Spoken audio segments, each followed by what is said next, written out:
Atendendo ás demandas dos clubs do municipio, o Concello da Pobra cometeu unha serie de melloras nos pabillóns e infraestruturas deportivas, entre elas a ampliación do edificio de usos náuticos que permitiu dotar de máis espazo de almacenaxe ao Club de Remo Puebla. O que se fixo foi unha pequena ampliación, é dicir, había un contedor que era do propio Concello, o contedor levouse para Cadreche, para que os clubs de fútbol o podan usar de almacén, porque tamén teñan esa necesidade de espacio, un contedor de 12 metros, e polo tanto, bueno, pode cumplir esa función, e aquí o que se fixo foi habilitar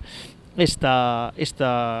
parte para que podan guardar aí, bueno, pues diferentes bateles ou que les necesiten para ganar máis espacio, amén de que está pendiente a ampliación na parte de diante, que simplemente estamos pendientes dos últimos permisos de portos para poder acometela, que como ben sabedes ven cofinanciada ca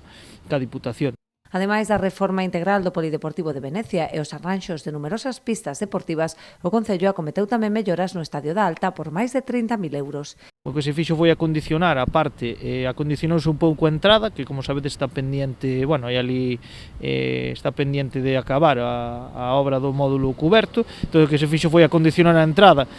botando elemento gravilla para que non encharque tanto, e depois ali xusto onde teñen o ximnasio, as oficinas os de atletismo, tamén se acondicionou botando cemento pulido, deixouse de estar, digamos, en terra para que non teñan lameiras, e depois tamén se fixo unha pequena actuación a petición dos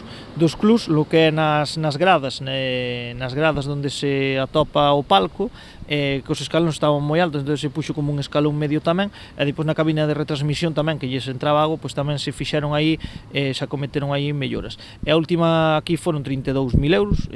aproximadamente, así a hora de memoria, sería un pouquiño máis por estas pequenas que vos acabo de comentar, pero a gorda foron 32.000 euros. Dende a Concellería de Deportes informaron tamén da actuación acometida no Polideportivo da Tomada, reforzando as columnas exteriores e a unión coa parede para evitar filtracións. O importe desta obra superou os 21.000 euros.